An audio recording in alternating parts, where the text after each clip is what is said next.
Beach festival યોજવામાં આવશે। Beach festival અંગે પર્યાવરણ મંત્રી મુકેશ પટેલે આપ્યું છે નિવેદન। પ્રવાસન વિભાગ દ્વારા 50 લાખની ગ્રાન્ટ મંજૂર કરવામાં આવી છે। ગયા વર્ષે 80,000થી વધુ લોકોએ આ બીચ ફેસ્ટિવલની મુલાકાત લીધી હતી। ડિસેમ્બરના અંતમાં 2 દિવસીય બીચ ફેસ્ટિવલ યોજાશે। બીચ ફેસ્ટિવલમાં આ વર્ષે વધુ પ્રવાસીઓ આવે તેવી પણ આશા છે।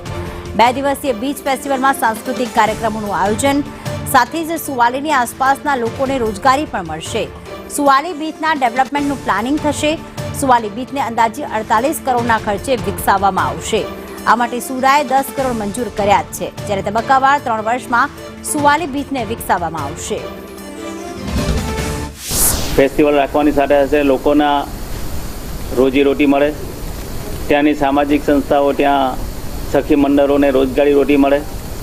ગત વર્ષે આપણે 40 જેટલા સ્ટોલો રાખવામાં આવ્યા હતા, પરંતુ ત્યાંના લોકોની માંગ ઉઠીને આ વખતે અમે 100 જેટલા સ્ટોલો પણ કરવામાં આવ્યા છે।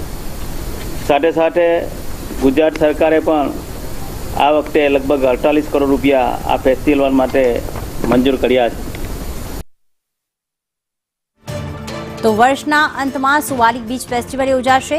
સાથે જ જણાવવામાં આવ્યું કે ગયા વર્ષે 40 સ્ટોલને મંજૂરી આપવામાં આવી હતી, પરંતુ હવે ત્યાંના લોકોની માંગને સ્વીકારીને 100 જેટલા સ્ટોલ રાખવામાં આવશે।